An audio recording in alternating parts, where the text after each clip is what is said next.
YouTube पर doctor HS. Sinha हैं। उनके 5,30,000 फॉलोअर्स हैं। डॉक्टर लिखते हैं शायद पीएचडी होंगे इसलिए, लेकिन उन्होंने 3 रात्रियों का वर्णन किया है। काल रात्रि, मोह रात्रि, महारात्रि। और जो कुछ उन्होंने कहा है वो गलत है, ठीक नहीं है। उम्रदार हैं, आप वीडियो देख लें जो मैं कह रहा हूँ। और कई बार ऐसा होता है कि अभी उन्होंने वीडियो जारी की है और घंटे भर में ही हज़ारों लोग उसे देख लेते हैं। तो कई बार लोग यूट्यूब से पहले ही उनकी कोई किताब जो है वो प्रसिद्ध हो जाती है, तो उनके जो चाहने वाले हैं वो उन्हें यूट्यूब पर ढूंढ लेते हैं और जुड़ जाते हैं।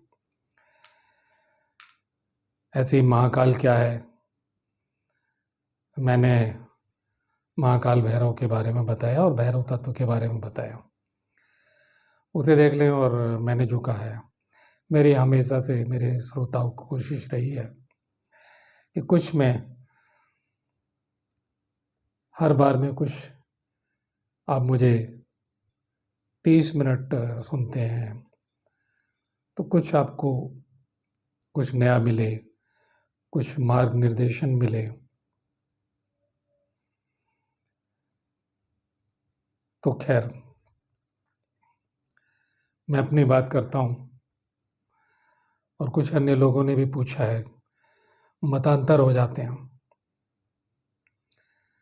तो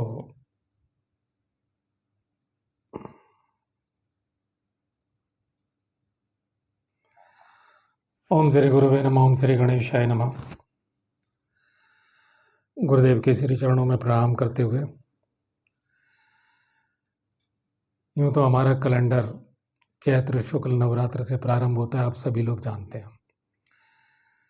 लेकिन आप लोगों को समझाने की दृष्टि से मैं नए साल से शुरू करता हूँ। मान लिया जाए कि 2024 जनवरी से हम शुरू करते हैं, तो 3 रात्रि, महारात्रि, मोहरात्रि, उन्होंने उसे महोरात्रि कहा है, कई लोग अहोरात्रि कह देते हैं। अहोरात्रि ज्योतिष का शब्द है, महोरात्रि अहोरात्रि है ब्रह्मा जी का जो सृष्टि का विधान है कि 1000 ऐसे ऐसे चतुर्युग बीत जाएंगे। सतयुग, द्वापर, सतयुग, त्रेता, द्वापर और कलयुग, हर एक की आयु कही गई है, जिसको मैं अनेक बार बता चुका हूँ और आप पढ़ते सुनते रहते हैं। तो ऐसे ऐसे 71 चतुर्युग बीत जाते हैं, 1000 चतुर्युग, 1000 इस प्रकार के चतुर्युग, फिर मन्वंतर आदि आदि गणनाएं आप सब जानते हैं, पढ़ते हैं। क्योंकि मुझे पसंद करने वाले, मुझे सुनने वाले जागरूक श्रोता ही हैं। कोई सामान्य मनोरंजन के लिए, सामान्य ज्ञान के लिए मुझे नहीं चुनेगा, सुनेगा ही नहीं। जैसे किसी ठोस की तलाश होगी तो वही मुझे चुनेगा, सुनेगा। तो आप लोगों को यह बताइए। तो पहली रात्रि से शुरू करते हैं। जैसे कि अभी 8 मार्च 2024 को महाशिवरात्रि थी, उसमें लगाओ महाशिवरात्रि, तो महारात्रि है वो।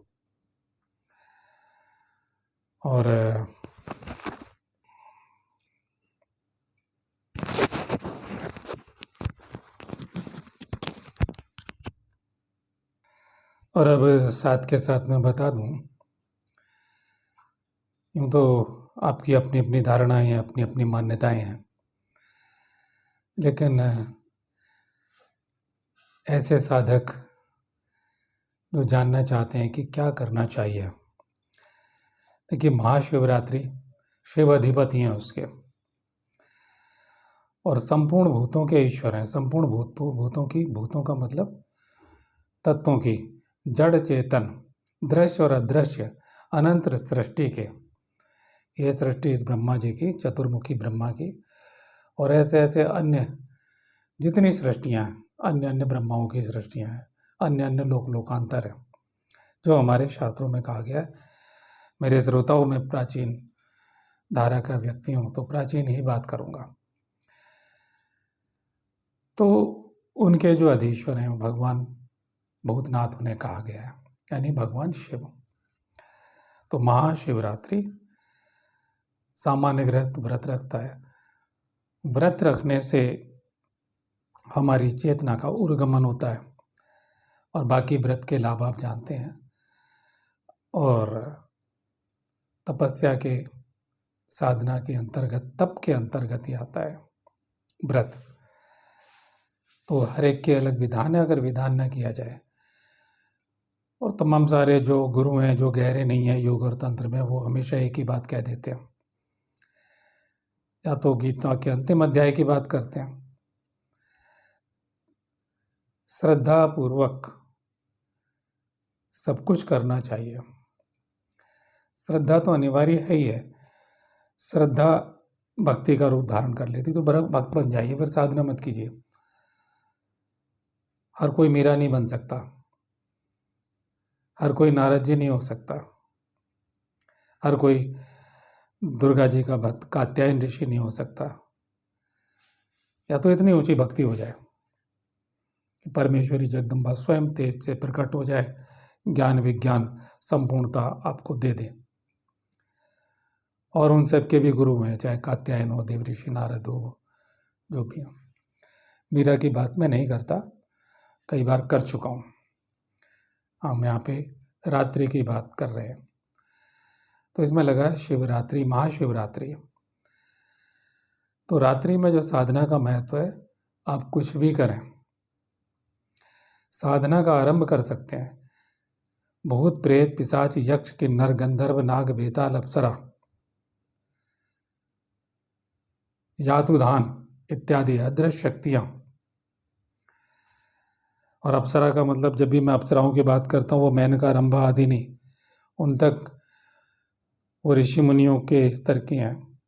उन्हें लुभाने या उनसे, उन ऋषियों की उत्पत्ति हुई है, उनसे संतानें हुई हैं। लोग ऐसा सोचते हैं कि अप्सरा साधना दी है तंत्र ग्रंथों में, कभी उस संबंध में मैं बताऊंगा। तो ये निचले स्तर की अप्सराओं की प्रतिच्छायाएँ होती हैं, और अप्सरा लोक अत्यंत निम्न स्तर का भी है। उनकी बात नहीं कर रहा हूँ मैं, जो सूर्य के आभामंडल के साथ चलती हैं, जिनके बारे में आगे मैं बताने की पूरी, समझाने की पूरी कोशिश करूँगा अगले किसी वीडियो में। तो जो कुछ भी आप करते हैं, मैं हमेशा कहता रहूँगा कि कोई भी साधना छोटी नहीं होती। कोई आदमी प्रेत साधना कर रहा है, वो भी ब्रह्म तक पहुँचेगा। सब तत्व जुड़ा हुआ है।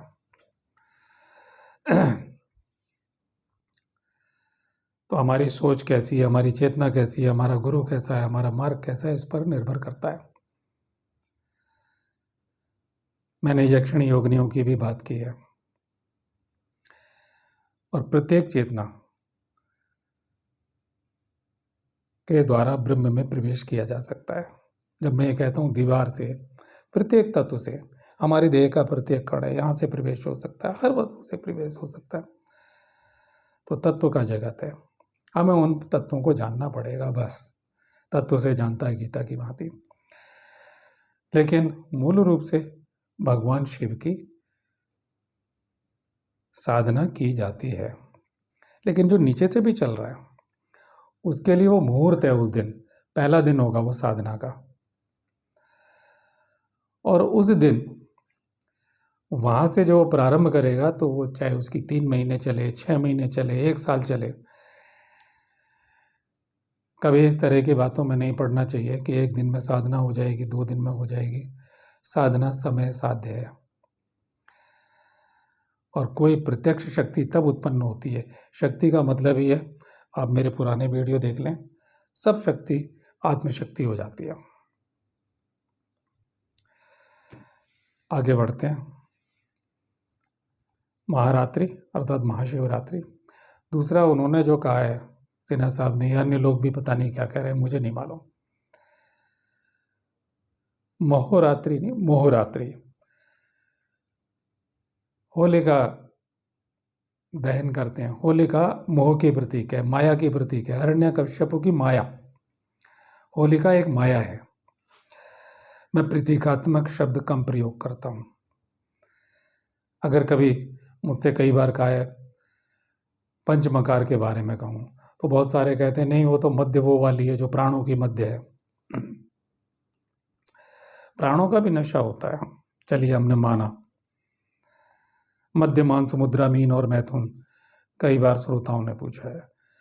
तो मैं ठोस धरातल पर यदि कभी मन स्थिति बनी तो आपको, यानी कोई आदमी इतना निकृष्ट जीवन जी रहा है, वो वहां से शुरू करता है तो तमोगुण से रजो में आए और रजो से सतोगुण में आए और वो फिर उन मूल तत्वों में सतोगुणी धारा में प्रवेश करे जो गीता में कहा गया है।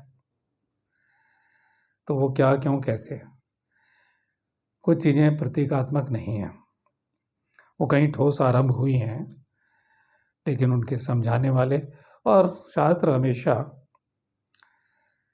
परीक्षण की बात करता है कि क्या ये हुआ, क्या पृथ्वी तत्व सिद्ध हुआ, क्या? हमें कहना चाहिए अभी हम कुछ नहीं हुए, अभी हम साधक हैं। मतलब आप कहिए भाई जो कुछ, मैं अपनी बात करूंगा, किसी से भी कहूँ कि मैं एक मामूली साधक हूँ। मेरे चाहे हो सकता है 92वां वीडियो, 92 वीडियो, ये आत्मज्ञान ब्रह्म ज्ञान को ऐसे लगता है जैसे रोटी खा रहे हैं, हाथ में लिए घूमते हैं लोग, अपने किस्से सुनाते हैं। ताज्जुब की बात है, मैंने ध्यान के बारे में आज तक एक वीडियो नहीं बनाया। प्रत्याहार प्राणायाम या मंत्र योग के एक हिस्से तक जाकर के छोड़ दिया है। तो भी अब सुधी जनों ने, जागरूक जनों ने, बहुत थोड़े से लोगों चाहे पसंद किया, सुना।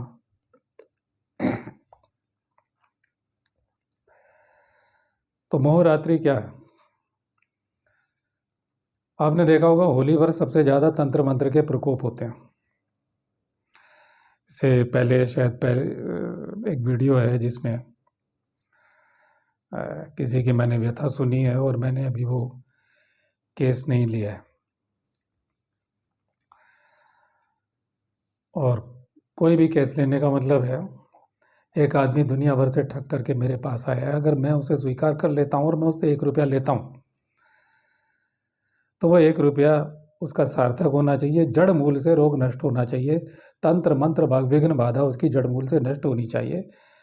वो बाधा कभी जीवन में नहीं होनी चाहिए। वो मुझे 1 रुपया देता है, मैं 1 महीना, 2 महीना, 3 महीना उसके साथ खर्च करता हूँ, तो एक मैं ड्यूटी पे हूँ, मैं उसका शुभचिंतक हूँ, उसे लगे कि मैं इसे 4 आने और दूँ, इसने वाकई कुछ किया है, इतने श्रम किया है, इसने मेरे साथ अपने जीवन का अनमोल हिस्सा लगाया है, तो जीवन ऐसा होना चाहिए। खैर, सार्थकता तो तभी है, हम भी बीमार होते हैं तो डॉक्टर के पास जाते हैं, हम चाहते हैं हमारा रोग नष्ट हो जाए, और डॉक्टर सबसे बड़े क्या कर रहे हैं आपको ज़्यादा पता है।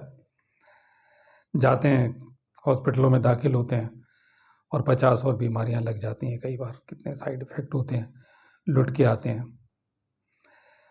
हम डॉक्टरों पे बात नहीं कर रहे हैं, उदाहरणार्थ हमने ये प्रसंग कहा।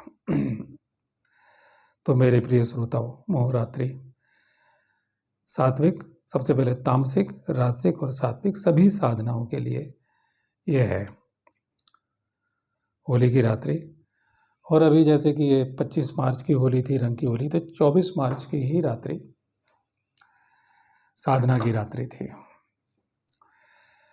आप देखते होंगे तिथि आदि निर्णय होते हैं और ये तिथियां बड़ी महत्वपूर्ण होती हैं, फिर उसमें लग्न आदि विचार करते हैं। अब जो ज्योतिषी ना हो, और ज्योतिषी भी विद्वान और ज्ञानवान ज्योतिषी होना चाहिए, कोई ऐसा ज्योतिषी होना चाहिए जिसकी अंतर चेतना जागृत हो, कुछ अंदर की भी आँख खुली हो, ज्योति के प्रकाश में वो देख सके, बाहर गणना हो, काल गणना हो कि ये घटना कब घटेगी, और अंदर से वो देख सकता हो कि ऐसा होने वाला है, तो ये ज्योतिष है। तो बाकी निर्णय हमारे शास्त्रों में। फिर भी अगर एकाग्र होकर के, और सारांश में कहा जाए तो मैंने ऐसा देखा है, और जो तरंगे हैं सारी वो तामसिक और राजसिक प्रभाव वाली ज़्यादा होती हैं, और इसमें सिद्धि की संभावना, शक्ति की संभावना, आपको सिद्धि की भाषा पसंद ना आती हो तो शक्ति तो चाहिए जीवन में। मैं बोल रहा हूँ तो शक्ति से बोल रहा हूँ, और नहीं तो निकल जाएगी आत्मा, तो फिर शरीर तो बेकार हो जाता है, गिर जाता है। तो भाई शक्ति तो जीवन का आधार है। हाँ, जितने ढोंगी गुरु हैं वो इनकार करेंगे, वो इसलिए करेंगे कि सिद्धियां तो भटका देती हैं, शक्तियां तो भटका देती हैं। वो इस तरह की बातें करेंगे कि आप करिए तो सही, श्रद्धा पूर्वक करना चाहिए, लेकिन श्रद्धा भक्ति के लिए, साधना के लिए विधि की आवश्यकता है, और तंत्र में हमेशा गुरु की आवश्यकता इसलिए कही गई है कि वहाँ खतरे बहुत ज़्यादा होते हैं। तो मोहरात्रि माया को भंग करने वाली, दग्ध करने वाली, तो वहाँ तेज भी है, सर्वोच्च तेज भी है, सतोगुण का तेज भी है। तीनों गुण स्वतंत्र नहीं है, प्रधानता होती है गुणों में। जैसे ग्रहण पड़ जाता है, सूर्य ग्रहण आपने देखा होगा, दिन में रात हो जाती है, तो पूरा वातावरण राहुमय हो जाता है, ब्रह्मात्मक हो जाता है, पक्षी घोंसलों में लौट आते हैं। अब उसमें क्या साधना करनी चाहिए? लोग कुछ अपने अपने इष्ट की साधना करते हैं, और बाकी लोग तामसिक और राजसिक मंत्रों को भी जागृत करते हैं। और उस समय जो वातावरण होता है, अगला कभी ग्रहण के ऊपर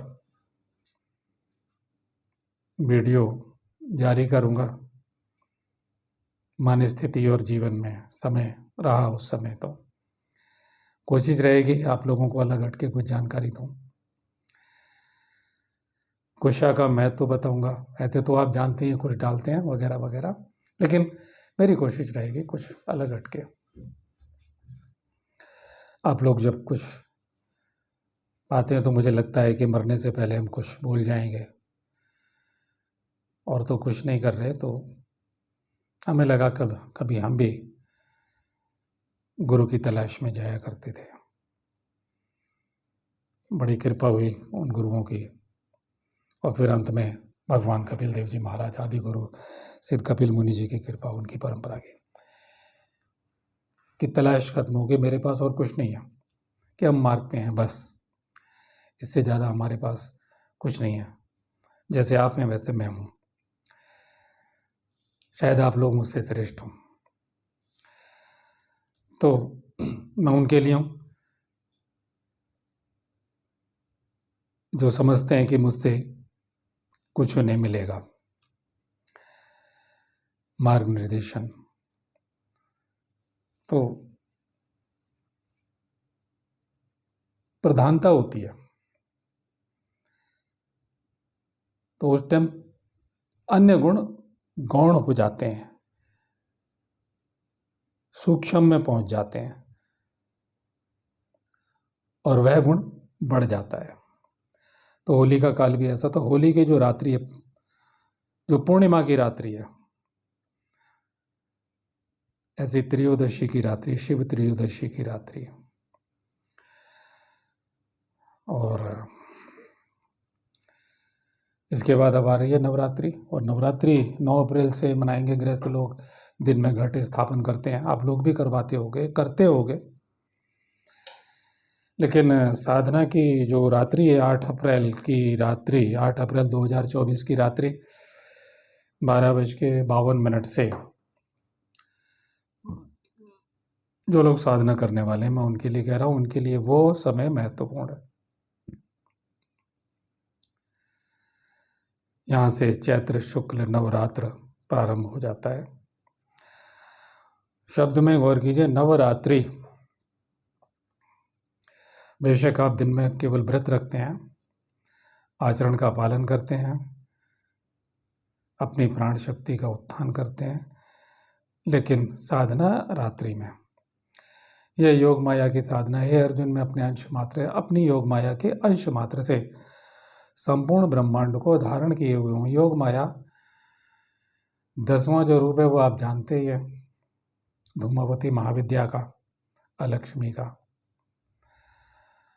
तो 9 शक्तियां, तामसिक, राजसिक और सात्विक, जिसको जो करना है वो रात्रियां खुली हुई हैं। तो नवरात्रि हो गई तीसरी, इसे नवरात्रि हो गई। और चौथी जो रात्रि है वो काल रात्रि है। अमावस्या की काली रात्रि को बहुत सारी कहानियाँ, तंत्र कथाएं आप लोगों ने पढ़ी होंगी, सुनी होंगी, साधना करते कराते होंगे। तो वो काल रात्रि है और वहाँ से भी अपनी साधना का मुहूर्त शुरू किया जा सकता है, क्योंकि महालक्ष्मी का जो संबंध है वो पृथ्वी तत्व से संबंधित है। और उसमें जो मंत्र होते हैं महालक्ष्मी ना, मैंने हमेशा, अब तो अष्टलक्ष्मी की बात करते हैं, लेकिन तंत्र 15 लक्ष्मी और 2 उनके भैरव, मैंने कई बार इसका जिक्र किया है। और मैं धनत्रयोदशी या दिवाली पे जब पूजन कराने जाता हूँ तो उसका चक्र मंडल चक्र रचना करता हूँ। तो उसमें नवात में विष्णु भैरव और नारायण भैरवाय नमः हम बोलते हैं। और उन 14 के मैं कभी यहाँ नाम नहीं लूँगा, लेकिन कुछ परंपराओं में कुछ हैं जो प्राचीन धाराएं, तो उनमें वो मंडल में रखे जाते हैं मुझे, और उसी क्रम से, और यज्ञ जितना तेज उनसे प्राप्त होता है और उससे मंत्र पुष्पांजलि होती है। तो दिवाली की रात्रि, तो मेरे प्रिय श्रोताओं, थोड़ी थोड़ी मैं झलक प्रस्तुत कर रहा हूँ। रात्रि तो एक वो रात्रि, आप जो करना चाहें खुली हुई है आपके लिए। मूल रूप से महालक्ष्मी की रात्रि है। अब वो आपके लिए सौभाग्य लक्ष्मी है, या आपके लिए राज्य लक्ष्मी है, या आपके लिए उग्रचंड लक्ष्मी है, या वो कौन सी आप कर रहे हैं, कौन से रूप को आप अपने भीतर उसके तत्वों की शक्ति ले रहे हैं, कौन से प्रसुप्त तत्व अपने जगा रहे हैं। सब तत्वों में समावित है, तेज संतुलित है। जिसके गुरु हो भाई, उनके शरण में जाकर के, गीता में कहा गया ना, साष्टांग दंडवत प्रणाम सेवा, परिप्रश्न कहा गया उसके। बस लोग आजकल यूट्यूब पर 4 जगह से चोरी करके एक 5वां वीडियो बना लेते हैं। लड़के करें ये काम तो अच्छा लगता है, लेकिन बहुत से मैच्योर लोग हैं, खोखले लोग हैं, गेरुए कपड़े पहन लिए हैं, टेढ़े मेढ़े मुंह बनाते हैं, बड़े अजीबोगरीब लक्षण, और फिर धन और स्त्रियों को इकट्ठा करते हैं, फंसाते हैं, शोषण करते हैं। ये सब चल रहा है। तो आंख नाक कान खोले रखें भाई। व्यक्तिगत जीवन जरूर देखें किसी का, अध्ययन करें, साथ रहें तो समझ में आ जाएगा। जासूसी करेंगे केवल प्रवचनों से प्रभावित ना हो। तो आजकल मैच्योर लोग भी ये कर रहे हैं, उम्रदार लोग भी ये कर रहे हैं। और सबसे ज़्यादा मुझे तो लग रहा है वो लड़के बेरोजगार हो सकते हैं, एक आइडिया हो सकता है उन्हें, लेकिन वो लोग तो बड़े मगरमच्छ हैं, सयाने कौवे हैं। मैं भी बहुत कुछ बोलते बोलते रुक जाता हूँ, और इतना भी बोल रहा हूँ काफ़ी है। अब आता है, ये मैंने 4 रात्रियाँ कह दी, एक 5वीं रात्रि और है। दिन में महत्व है, वो है कृष्ण जन्माष्टमी, कहते हैं भादों की अष्टमी। वैष्णव शक्ति, भगवान ने अवतार लिया, ब्रह्म का अवतार है, संपूर्ण कलाओं के साथ परम ब्रह्म का अवतार है, ईश्वर का अवतार है शरीर में। वो खुद कहते हैं भगवान कि मैं अपने रूप का सृजन करता हूँ। तो वैष्णवी शक्ति प्रकट होती है। तामसिक शक्ति, राजसिक शक्ति, तो सात्विक शक्ति का प्रकटीकरण है। और वो सात्विक शक्ति संपूर्ण राक्षसों के विनाश के लिए है। तो तामसिक और राजसिक तत्वों को, गुणों को हटाती है, दूर करती है, शमन करती है, नष्ट करती है, परिवर्तन करती है। कोई भी भाषा, अलग अलग भाषाएं, जैसा जिसको करना है ब्रह्म ने, वो वैसा परमात्मा करते हैं। कृष्ण का केवल शरीर है, वाणी परब्रह्म परमात्मा की है, क्रिया ईश्वर की है, लीला ईश्वर की, उसे लीला बोला जाए तो वैष्णवी शक्ति है। तो ये इधर गुरु पूर्णिमा की बात करते हैं। और सावन में जल का कहते हैं तीजों के त्योहार से संपूर्ण प्रवेश कर जाते हैं महिलाओं का। तो हमारी भारतीय परंपरा में, संस्कृति में सब है।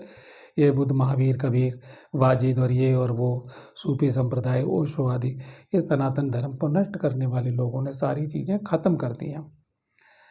और उनके देखा देखी लोग ये तो कह रहे हैं हम ऋषि मुनियों के मार्ग के हैं, लेकिन वो सनातन हिंदू धर्म के नाम पे कोड़ हैं, कलंक है। वो अपने निजी धर्म चलाए हुए हैं और वो कहते हैं अपने आप हो जाएगा। उनसे कोई विधि पूछिए, कहेंगे नहीं अपने आप हो जाएगा। ओशो के शब्द बोल देते हैं कि आप गलत करना शुरू करो, सही हो जाएगा। भाई कैसे हो जाएगा? आप एक यज्ञ करना शुरू करो, विधान वो कैसे हो जाएगा? आप मुंह की जगह नाक में। जैसे हम मंत्र साधना करते हैं तो विधि प्रारंभ हो जाती है, श्रद्धा युक्त विधि प्रारंभ हो जाएगी। आप श्रद्धा की बात करते हैं तो श्रद्धालु हो जाइए, फिर नाचिए, कूदिए, जो कुछ करिए, या अंतर चेतना से पुकार लगाइए, भक्त हो जाइए, और जो कुछ हो रहा है ईश्वर ने किया है उसे करिए। लेकिन भक्त होना सरल नहीं है। सब कुछ ईश्वर पे छोड़ दें, सांख्य योग में प्रवेश कर जाएं हम, और अगर कर जाएं तो भक्त शक्तिवान होना चाहिए। फिर नारद जी की तरह वरदान और शाप देने की सामर्थ्य होनी चाहिए। मीरा की तरह जहर पी जाना चाहिए, सांप से नहीं कटना चाहिए, पंच तत्व की मूर्ति में समा जाना चाहिए। फिर भक्ति की भी परीक्षा है। कहाँ भक्ति है? तो ये जो रात्रियां हैं इनमें क्या करें? उन्होंने कुछ और बोला है सिन्हा साहब ने, आप ये देख लीजिए कि तीनों शक्तियां हैं इनमें। हाँ, जन्माष्टमी पे वैष्णव शक्ति है, और गुरु पूर्णिमा जो होती है वो अपने अपने गुरु के अनुसार जो जिसको मार्ग मिला हुआ है, हठ योग, राजयोग, नाद योग, ब्रह्म, कोई भी मार्ग मिला हुआ है, सिद्ध योग, जिसको जो मिला हुआ है वो उसके लिए है। तो मैंने क्रमानुसार पूरे वर्ष का बता दिया। गंगा स्नान पर हमारे समस्त पर्वों की, त्योहारों की समाप्ति हो जाती है, पूर्णता मान ली जाती है। और बस ये अंग्रेजी कैलेंडर के अनुसार मैंने वर्गीकरण करके आपको क्रम अनुसार बता दिया है। जो लोग योग साधना करते आ रहे हैं उनके लिए कोई मुहूर्त नहीं होता है। मान लो मैं अपनी आत्मविद्या की साधना कर रहा हूँ, अपने प्राणों की साधना कर रहा हूँ, मैं तत्व की साधना कर रहा हूँ, तो नियमित रूप से वो जैसा बैठा हुआ है, हाँ, उसमें अगर आप मुहूर्त विचार या कोई ज्योतिषी आप हैं, आप सोचते हो मैं उस घड़ी का भी लाभ लूँ, तो जहाँ उस समय जो मुहूर्त है महालक्ष्मी का तत्व है, आपके प्राणों में महालक्ष्मी तत्व प्रकट होने लग जाएगा। आप शिव की साधना कर रहे हैं, शिव के टाइम पे बैठ रहे हैं कि मुझे ये समय पकड़ना है, तो आप जो करना है, आपका मान लो सुबह 10 बजे का टाइम है, 11 बजे का टाइम है, रात के 12 से 1 बजे का टाइम है, जो साधना आप अपनी करते हो, योग साधना की बात कर रहा हूँ, मंत्र योग की, क्रिया योग की, राजयोग, जो भी आप करते हो, योग साधना वालों के लिए योग साधना है। योगी का कोई इष्ट नहीं होता। योगी का इष्ट क्या होता है? इष्ट देवता संप्रयोग है। ये तो हो सकता है, अगर मैं भी हूँ, मैं भी कहता हूँ हमेशा परमेश्वरी जगदम्बा कृपा करे, तो 4 हाथ 8 हाथ की देवी की मैं कल्पना कर रहा हूँ क्या?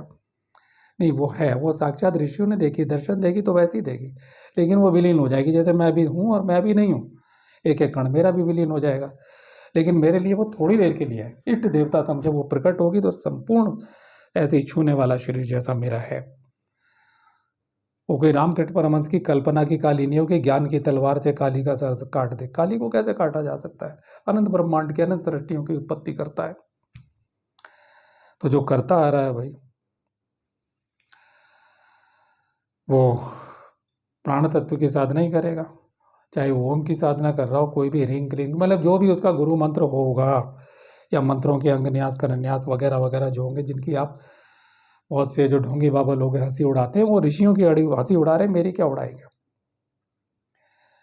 जो विधान की बात करेंगे कि कुछ जरूरत नहीं है, क्योंकि उन्हें कुछ पता ही नहीं है। जब बाबाओं को कुछ पता ही नहीं होगा तो वो क्या करेंगे? इस सब की कोई ज़रूरत नहीं, करो बस हो जाएगा। ये ओशो के शब्द नकल मार देंगे, ओशो को ही गाली देंगे, उन्हीं के। आप देखें, किसी का मूल्यांकन करें ओशो को, मैं भी बोलता हूँ, लेकिन उसकी लाइनें पढ़ता हूँ कि ओशो ये कह रहा है और सत्य ये है। ओशो यहाँ ये कह रहे हैं और अपनी बात काट दे रहे हैं। प्रिय श्री सरस मिश्रा जी कानपुर वाले, आपका हाथों हाथ थोड़ा सा जवाब दे रहा हूँ, बाकी का हिस्सा फिर कभी दूंगा, अभी देने की स्थिति में नहीं हूँ। कि अगर 90 में से 50-60 वीडियो तो ऐसे होंगे जिसमें ओशो का नाम लिया होगा, नहीं तो 50 वीडियो तो जरूर होंगे। लेकिन मैंने ये बताया होगा, जैसे ओशो कहते हैं कहीं देवता नहीं है, सब तुम्हारी कल्पना है, तो मैंने बताया होगा कि आपू का ये रहे, या फलानी पुस्तक का यह पेज संख्या इतनी है।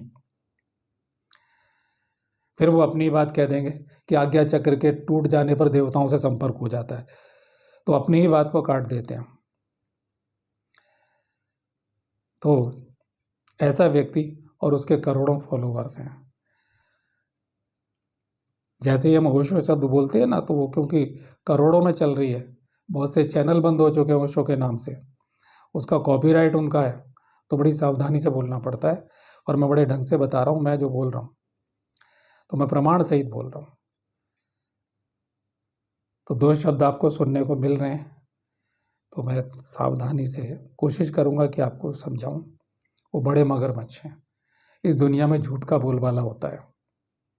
आश्चर्य की भांति कोई उस तत्व को जानता है, कहता, फिर कहते हैं आश्चर्य की भांति कोई सुनता है। रस भरी बातें हैं, सब सुनते हैं, ऐसी ठोस बातों को नहीं पसंद करता मनुष्य। तो उस विषय में कहेंगे। दूसरी बात यह है कि आपने जो ब्रह्मी बूटी के बारे में कहा है, उसका उत्तर अगली बार कहीं देंगे। और श्री गुमनाम सिंह जी, आपका बजरंग बाण के विषय में 2 शब्द बोलूं। बजरंग बाण ये बचपन में कभी मैंने किया था। मेरे पिताश्री, हम लोग पूरा पाठ करते थे, इतने गायत्री मंत्र, दुर्गा सप्तशती, ये तो तब जाकर के हमें खाना मिला करता था, और बिना कामना के। और पिताजी, हमारे पिताश्री उच्च कोटि के साधक थे, तो बजरंग बाण मुझे बाजार से लाना पड़ेगा और उनकी बीज शक्ति को ढूंढना पड़ेगा, उनकी क्रियाओं को फिर से मुझे उस चेतना में डूबना पड़ेगा। तो मैं आपको विधान एक सीमा तक बताऊंगा। यहाँ पे बजरंग बाण का प्रयोग, मैंने कहा प्रहार और आत्मरक्षा, ये क्रियात्मक है। और बजरंग बाण किसका लिखा हुआ? तुलसीदास जी का लिखा हुआ। तुलसीदास जी से मैं बिल्कुल प्रभावित नहीं हूँ। रामचरितमानस की मैं कभी बात नहीं करता, कभी मैंने चौपाई की बात नहीं की। लगभग 500 साल पहले अबाउट ये हुए होंगे। मैं आदि ऋषि, मैं ऋषि वाल्मीकि जी से प्रभावित हूँ, जो राम के जन्म से पहले रामायण लिख देते हैं। त्रिकालदर्शी हैं, दिव्यास्त्रों के, अनंत ब्रह्मांड की शक्तियों के ज्ञाता और संचालक हैं, क्रियाशील हैं। उनके बारे में एक बार मैं बोल चुका हूँ। प्रचेता के 10वें पुत्र हैं वो, असली वाल्मीकि, महर्षि वाल्मीकि, जिन्होंने लवकुश को ब्रह्मास्त्र आदि विद्या, दिव्यास्त्र आदि विद्या और ब्रह्म ज्ञान ये सब दिया। हालांकि वो खुद ही अवतार हैं लवकुश, तो ये विषय कहने का नहीं है इस टाइम। हम नवरात्रि के विषय में, साल की महत्वपूर्ण रात्रियों के विषय में चर्चा कर रहे हैं अभी। तो बजरंग बाण क्या है? एक सावर मंत्र की भांति है, और मैं सावर मंत्रों के बारे में कभी बताऊंगा। सावर मंत्र में एक खास बात होती है कि एक सावर मंत्र दूसरे सावर मंत्र को काट देता है। आप बजरंग बाण का प्रयोग कर रहे हैं, दूसरा कुछ और करेगा। ये जैसा कि आप जानते ही होंगे कि मंत्र 4 प्रकार के होते हैं, वैदिक, पौराणिक अर्थात तांत्रिक, और सावर और डावर हैं, ये 4 प्रकार।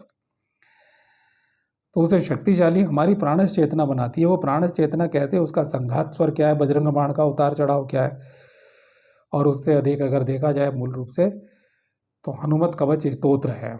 और हनुमत कवच, वो ऐसे समझो जैसे कि हनुमान जी रावण की सभा में पहुंच गए थे और उन पर कुछ भी असर नहीं हो सकता। ब्रह्मास्त्र को भी उन्होंने, नागपाश को भी उन्होंने तोड़ दिया था। उसका स्वराघात अगर देखना हो तो आप जो है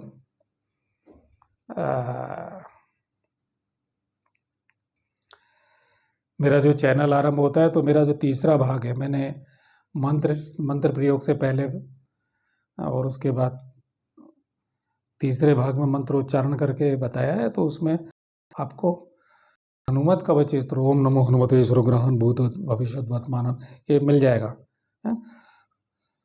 सर्वकाल सर्व दुष्ट बुद्धि निच्चाटे प्रभ्रांशु, ये सब मिल जाएगा आपको। ये अधूरा मेरे मुंह से निकल गया। सर्वोगर्म्यान् निवारे निवारे बंधु बंधु लुंटु लुंटु विलुंचु विलुंचु किली किली किली सर्व इंद्राणी दुष्ट वाचो मम पट स्वाहा। चलिए मैं यहीं बोल रहा हूँ। तो ये सब आपको वहाँ मिल जाएगा। और उसके वो स्टेज से मैंने बोला हुआ है। आप संस्कृताचार्य बहुत से होते हैं, तो वो संस्कृताचार्य जरूरी नहीं है, वो कई प्रकार के उसके अनुवाद गलत कर देते हैं।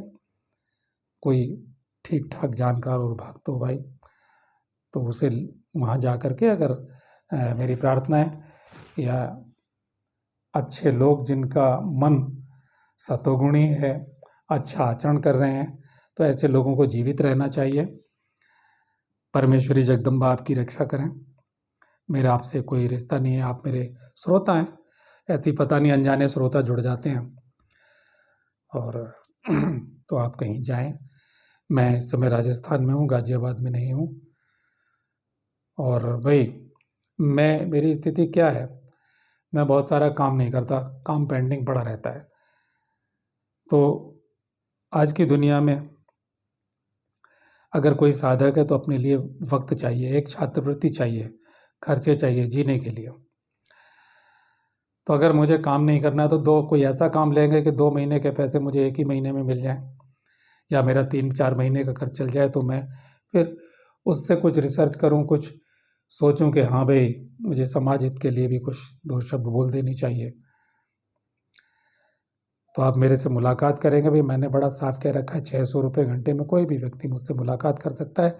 लेकिन ये उम्मीद करना मत, ठोस ज्ञान के रहस्य बता दूंगा भाई, उसके लिए गुरु के पास जाना पड़ेगा। आप गुरु तलाशे, मैंने भी तलाशा है। अभी अपना अपना प्रारब्ध है, अपना अपना पुण्य है, पूर्व जन्म के संस्कार हैं, किसी को योग्य गुरु मिल जाता है, बाकी नहीं तो स्वयंभू गुरुओं के चक्कर में फंस जाते हैं लोग। थोड़े दिन पहले झांसे में आ जाएंगे, फिर आप संतुष्ट नहीं होंगे, क्योंकि आपके सवाल खड़े रहेंगे। हाँ, मुझे लगा कि आप मेरे मन को छूते हैं बस एक ही शब्द में, तो जरूर हो सकता है आप मुझसे मिलके कुछ ग्रहण कर सकें। और सरस मिश्रा जी, एक शब्द और कहूँगा, पूरा उत्तर तो बाद में दूंगा, क्योंकि हमने ये रात्रि में चर्चा की है। 38 मिनट हो चुके हैं बोलते हुए। देखिए मेरे हाथ में ये महाविपरीत, मेरे हाथ का लिखो महाविपरीत प्रत्यंग्रह है, इसके एक अंश पढ़ रहा हूँ। तो YouTube पर क्या है कि YouTube पर आपको शब्द मिलेंगे। आपने उम्मीद की है कि भाई मैं आपको अच्छा लगा, बहुत बहुत धन्यवाद करता हूँ कि मेरा ब्रह्मी बूटी वाला वीडियो आपको पसंद आया है, मेरे विचार आपको पसंद आए, या जो कुछ भी मैंने बताया वो आपके मन को छुआ। लेकिन ये कि मैं आपको मतलब लोगों को यूट्यूब पे बहुत सारे बैठे हुए हैं ज्योतिष पढ़ाने के लिए, धनवान है, बहुत सारे ढोंगी लोग बैठे हुए हैं जिनके पास धन है, स्त्रियां हैं, उनका पेट नहीं भरता है, समय ही समय, लेकिन फिर भी वो ऐसा कुछ नहीं करेंगे, उन्हें आता भी नहीं है। लेकिन बहुत सारे लोग जो संपन्न है, अगर कुछ आता भी, भाई नहीं कर रहे वो लोग। तो मैं तो एक साधारण गरीब व्यक्ति हूँ, एक आम आदमी हूँ। तो आपको 2 शब्द बता रहा हूँ, मुझे उतना ही चाहिए, उसके बाद मैं अपने लिए वक्त चाहता हूँ। तो देखिए मैं एक अंश पढ़ रहा हूँ।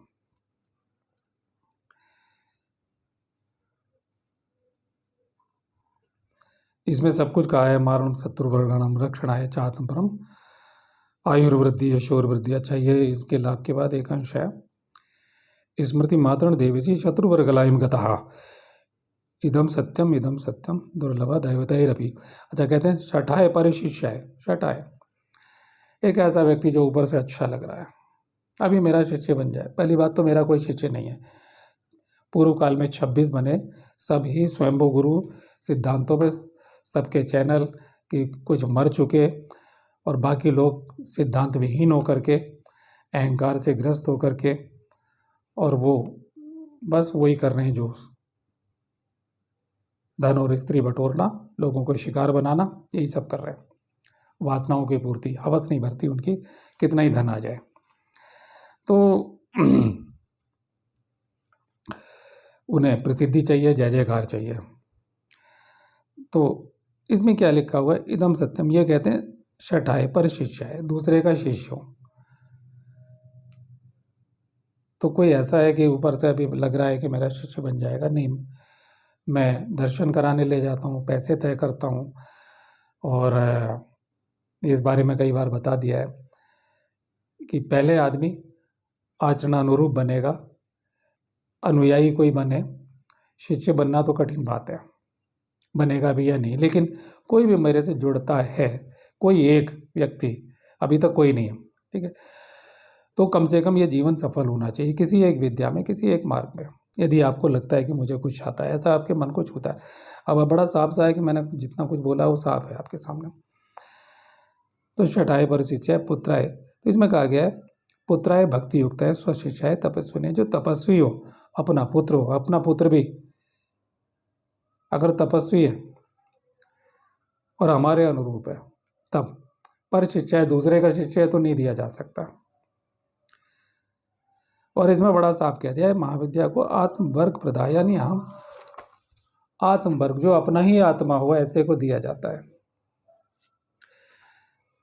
आप किसी का भी मुझसे कोई रिश्ता नहीं है, लेकिन आत्मा का रिश्ता कहीं भी जुड़ सकता है, कि मुझे लगे कि ये जुड़ जाता है। हम भी किसी की आत्मा, हम भी हम पर भी कृपा हुई है। कृपा का ये कि हमें इधर से उधर से भटकने से बचा लिया और सीधे रास्ते पर डाल दिया। बस मैं मार्ग की बात करता हूँ, इससे आगे मैं कभी कोई बात नहीं करता, कितना ही खंगाल लो, क्योंकि आत्म प्रशंसा बहुत बड़ा दोष है। मैं वहाँ तक पहुँचता ही नहीं, अपने बारे में कभी कुछ कहता ही नहीं। मुझे लगता है आज की बातों से, और मैं आपकी अपेक्षाओं के अनुरूप कम बता रहा हूँ, आपके प्रश्नों का उत्तर देने की मिश्रा जी पूरे विस्तार से अगली बार मैं कोशिश करूँगा, ताकि सारांश बता दिया है, ठीक है। और मुझे लगता है उसका भी उत्तर मिल ही गया होगा। अगर थोड़े में समझते हैं तो फिर आगे ज़रूरत नहीं है। फिर भी अगर आपको लगता है कि मैंने कम बोला है